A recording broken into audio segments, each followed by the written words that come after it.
dengan pendekatan teknokratik. Yang teknokratik jangka panjang benefitnya, yang politik jangka pendek. Tidak bisa kita hanya pure teknokratik, tapi juga tidak bisa hanya, tetapi kita menyaksikan pendulumnya bergerak ke arah dominasi politik di dalam menyelesaikan berbagai persoalan.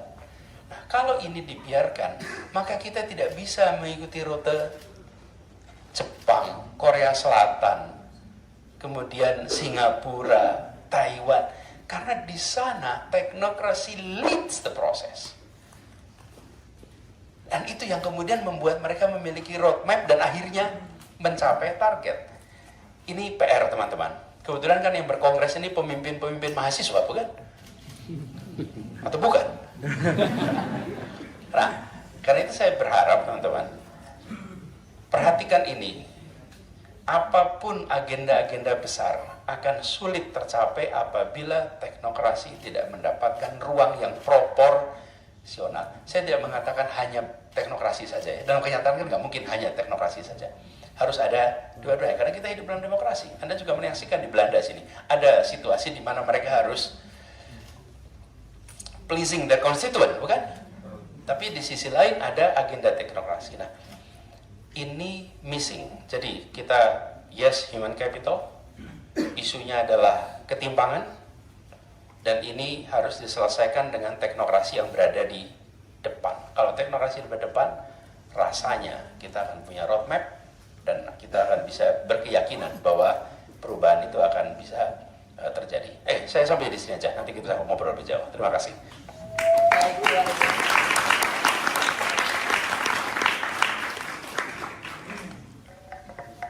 Baik, luar biasa sekali Pak Adis. Jadi tantangan saat ini selain juga human capital. Ini Pak Arief udah nggak ada lagi? Masih. Oh ya. Ya. Ini, Pak Arief, jam berapa di sana Pak Arief? Jam 2 pagi ya? Ini jam 2 pagi Pak Anies.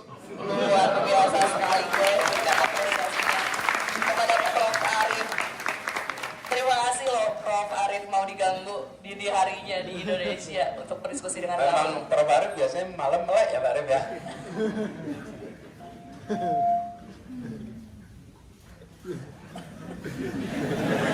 Suara nggak kedengeran?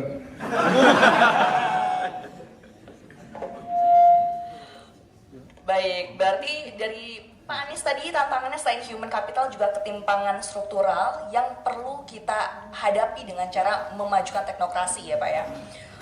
Nah, dalam konteks diaspora Indonesia di luar negeri nih, karena Pak Anies dan juga Prof. Arief pernah menjadi diaspora Indonesia di luar negeri tentunya, seberapa penting sih peran networking dan juga koneksi global untuk mempercepat kemajuan bangsa? Mungkin boleh dari Prof. Arief terlebih dahulu, Prof.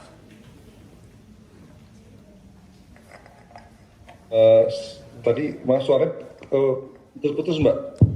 Ya, Bisa sekali lagi. Prof. Karena Prof. Arief dan juga Pak Anies ini pernah menjadi diaspora Indonesia di luar negeri juga ya, Prof ya. Seberapa penting sih Pak peran networking dan juga koneksi global untuk dapat mempercepat kemajuan bangsa? Karena kebetulan kali ini sesinya adalah inspiring and connect gitu. Jadi kira-kira seberapa penting sih peran networking dan juga koneksi global? Saya kira kesempatan ke depan ya network ya, karena bangsa ini akan maju, salah satunya adalah social capital. Dan satu komponen social capital itu kan kemudian orang kalau punya trust yang sangat baik ya, akan menjadi orang yang kredibel, maka akan mudah untuk bersilaturahmi, berkolaborasi, berjejaring. Nah, sehingga tentu kita berangkat dari kapasitas pribadi unggul kita, kemudian menjadi modal untuk kita berkolaborasi dan networking. Dan networking itu menjadi kata kunci. Kenapa? Karena apalagi momentum ketika kita mahasiswa. Saya dulu karena saya di Jepang, saya berusaha untuk pada waktu itu dengan uang sendiri, karena harus ngantar koran kalau pagi, yaitu sebagai investasi untuk bisa keliling kemana-mana. Termasuk ke Belanda, ke Eropa, ke Amerika, ke Kanada, ke berbagai tempat dalam rangka untuk membangun jejaring. Sehingga memang pulang tidak bawa cukup uang dari hasil beasiswa, tapi pulang membawa buku dan network. Itulah yang punya manfaat besar ketika kita pasca kembali ke Indonesia dengan kekuatan network internasional, sehingga terbangun banyak proposal-proposal baru, joint proposal, kemudian riset bersama, kemudian kolaborasi bersama. Itu sangat bermanfaat ketika kita kemudian mendapat tempat ketika kita berkiprah. Saat ini menjadi rektor, maka investasi pada network pada saat mahasiswa, khususnya pada saat kuliah S2, S3, itu kemanfaatnya sangat tinggi sekali, ya. Jadi saya sangat berharap teman-teman PPI ini kesempatan network pada saat mahasiswa itu adalah masa keemasan yang harus mulai diinisiasi dan kemudian dikembangkan. Nah, ketika kita pulang, tinggal kita bisa memetik dari hasil investasi ini. Terima kasih, Mbak.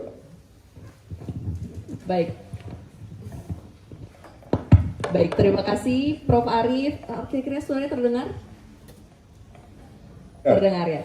Baik, terima kasih Prof. Arief. Jadi networking ini menjadi investasi besar ya, khususnya pada saat mahasiswa, terlebih di luar negeri seperti ini. Kalau dari Pak Anies nih, ya, menurut saya bergaulah justru dengan mahasiswa non-Indonesia.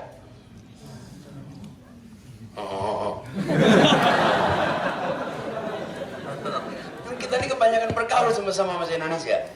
Nanti ketika pulang, stok orang Indonesia banyak sekali di kampung halaman sana. Ya? Tapi mumpung di sini bergaulah dengan mahasiswa non-Indonesia. I'm serious. Saya serius ini. Jangan sampai sudah jauh-jauh dari kampung halaman bikin Melayu kecil di sini. Ketemunya sama teman-teman Indonesia terus. Bukan dihilangkan, bukan. Tapi proporsinya diatur. Anda bikinlah sekarang. Ini selesai ini nanti bikin 2 kolom. Teman Indonesia daftar, teman non-Indonesia daftar. Ayo banyak mana? I'm serious. Dan teman itu ada 3 level minimal. Kenalan, pertemanan, persahabatan. Oke? Kalau yang keempat persaudaraan. Nah, itu nanti stage-nya berikutnya itu. Tapi yang 3 ini, ada yang masuk dalam kategori mana nih yang sampai persahabatan internasional? I mean it. Kenapa teman-teman? Kita membutuhkan sekali. Tadi kalau dibilang jejaring, loh kalau jejaring domestik nggak aneh. Ya, namanya orang Indonesia ketemu orang Indonesia langsung persahabatan, deket. That's nothing new. Tapi kalau Anda bisa membangun jejaring, apalagi Anda berada di perguruan tinggi terbaik. Recording in progress. Yes, thank you. It needs to be recorded.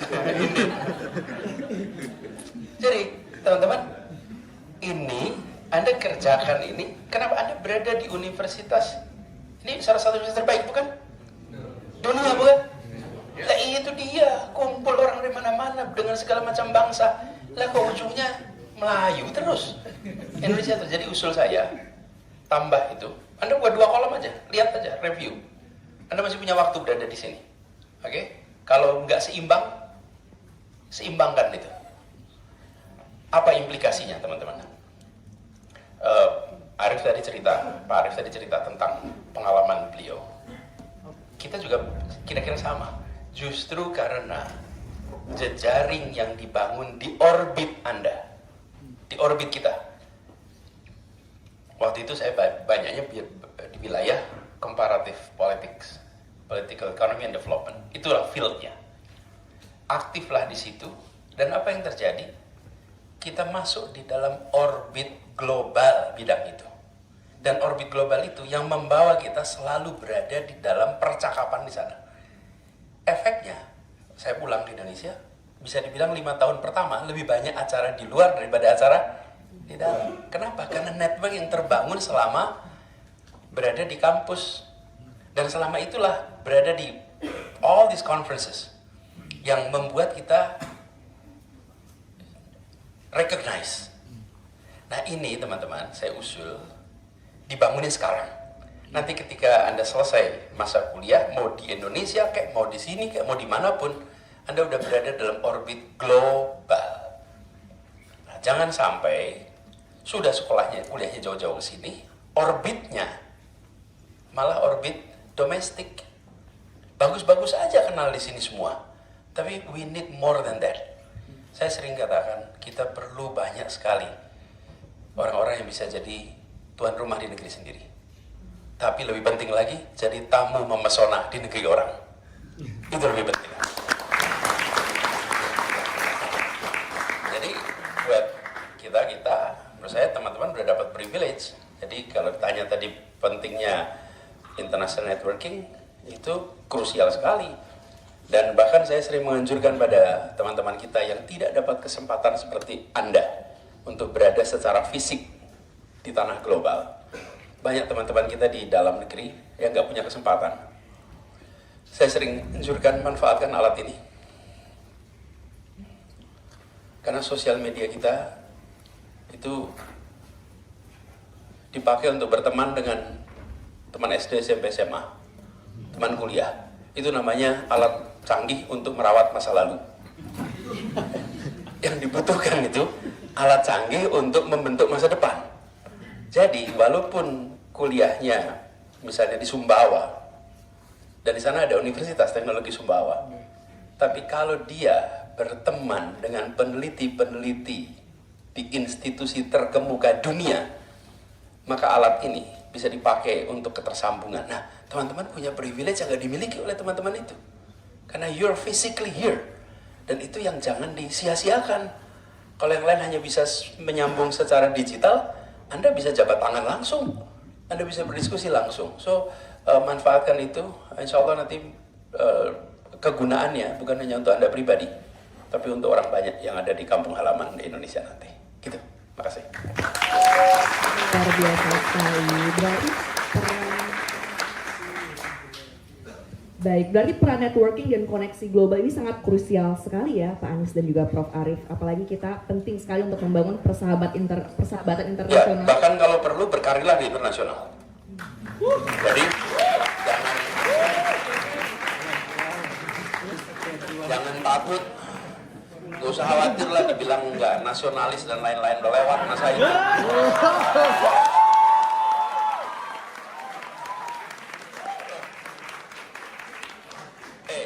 Ada komanya dulu nih. Kalau Anda udah tanda tangan mau pulang, penuh tanda tangan itu.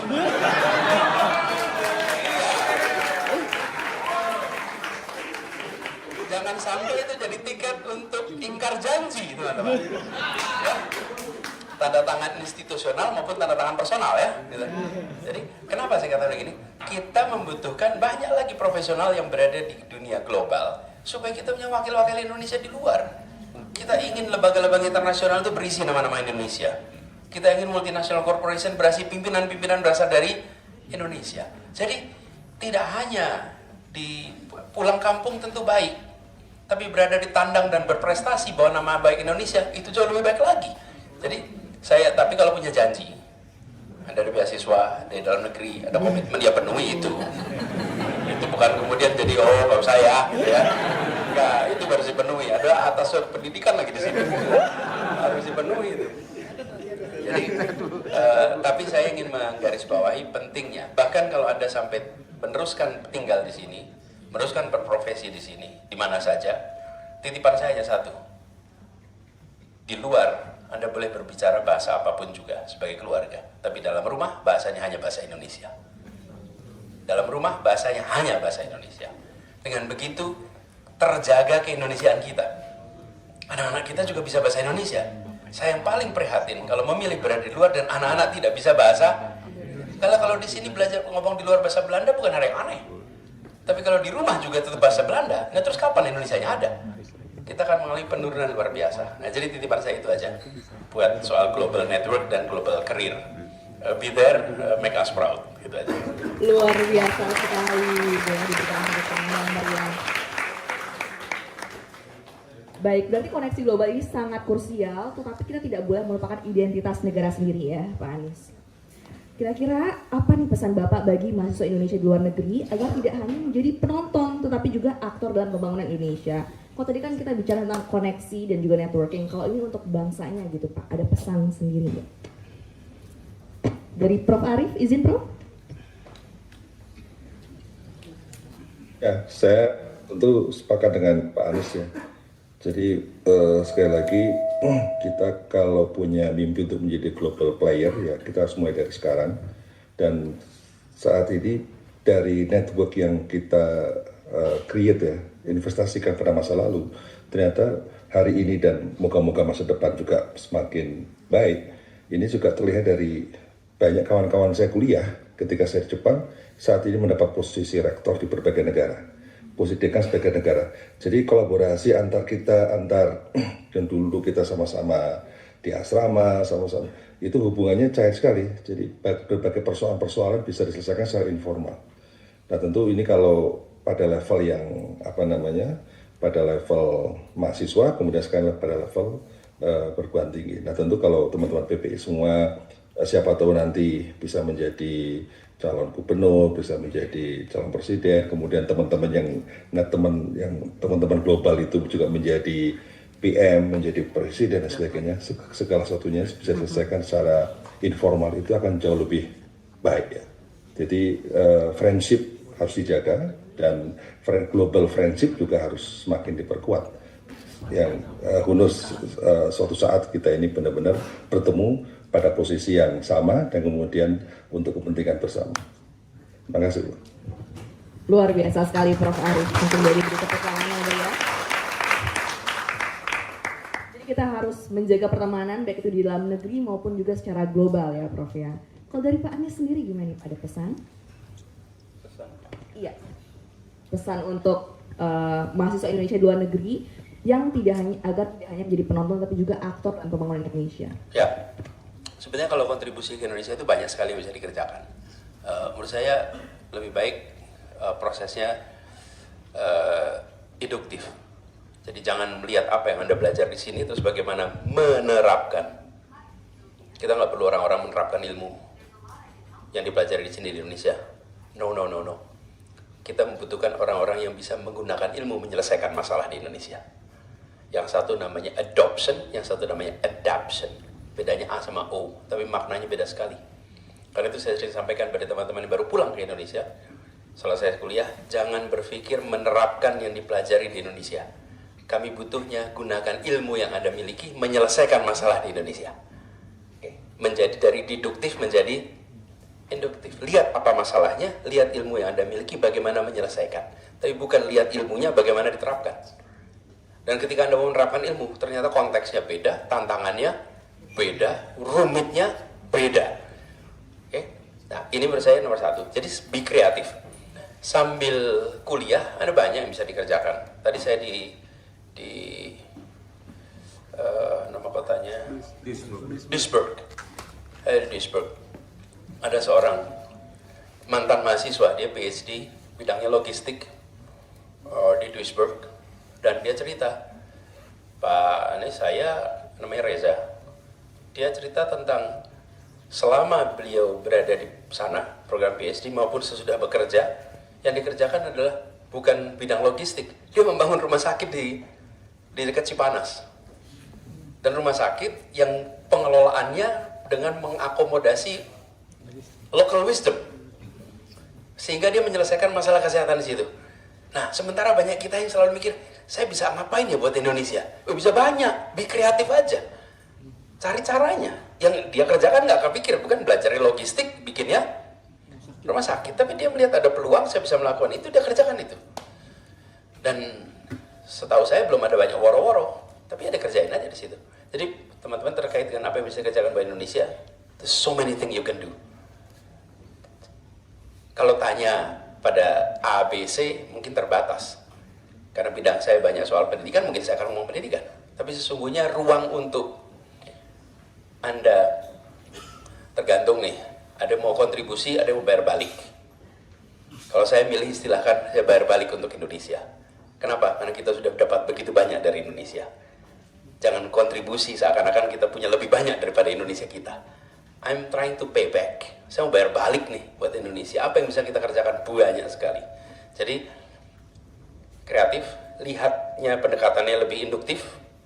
Kemudian 3 kata, think big, start small, act now. Mau membantu Indonesia tapi mikir terus.